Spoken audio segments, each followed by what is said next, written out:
ಜೈ ವಾಸವಿ, ಜೈ ಜೈ ವಾಸವಿ.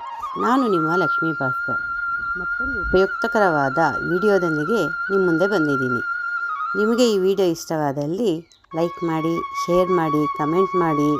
ಹಾಗೆ ಯಾರ್ಯಾರು ಇನ್ನೂ ನಮ್ಮ ಯೂಟ್ಯೂಬ್ ಚಾನಲ್ ಸಬ್ಸ್ಕ್ರೈಬ್ ಮಾಡಿಲ್ವೋ ದಯವಿಟ್ಟು ಸಬ್ಸ್ಕ್ರೈಬ್ ಮಾಡಿ.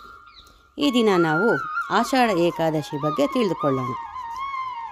ಶಯನಿ ಏಕಾದಶಿ, ಮಹಾ ಏಕಾದಶಿ, ಪ್ರಥಮ ಏಕಾದಶಿ, ಪದ್ಮ ಏಕಾದಶಿ, ದೇವಶಯನಿ ಏಕಾದಶಿ ಎಂಬ ಹೆಸರುಗಳಿಂದ ಕರೆಯಲಾಗುವ ಈ ದಿನವು ಹಿಂದೂ ತಿಂಗಳು ಆಷಾಢ ಶುಕ್ಲ ಪಕ್ಷದ 11ನೇ ದಿನ.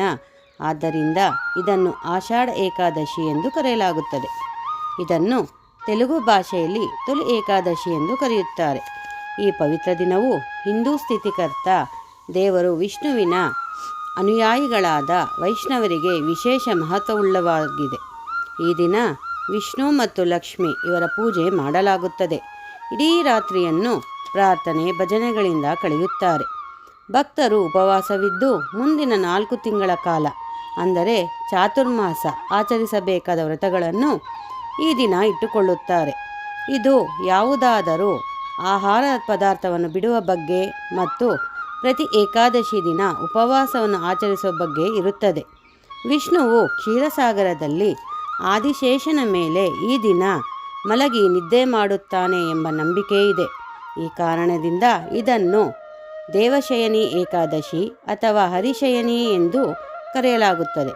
ವಿಷ್ಣುವು 4 ತಿಂಗಳ ನಂತರ ಬರುವ ಪ್ರಬೋಧಿನಿ ಏಕಾದಶಿಯಂದು ತನ್ನ ನಿದ್ದೆಯಿಂದ ಎಚ್ಚೆತ್ತುಕೊಳ್ಳುತ್ತಾನೆ.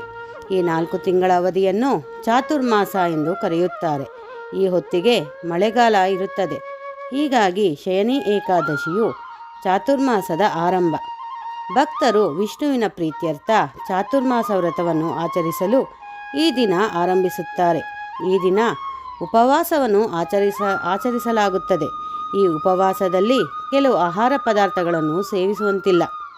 ಭವಿಷ್ಯೋತ್ತರ ಪುರಾಣದ ಗ್ರಂಥದಲ್ಲಿ ದೇವಕೃಷ್ಣನು ಈ ದಿನದ ಮಹತ್ವವನ್ನು ಯುಧಿಷ್ಠಿರನಿಗೆ ಹಾಗೂ ಸೃಷ್ಟಿಕರ್ತ ದೇವ ಬ್ರಹ್ಮನು ತನ್ನ ಮಗ ನಾರದನಿಗೆ ಹೇಳಿದಂತೆ ವಿವರಿಸಿದ್ದಾನೆ.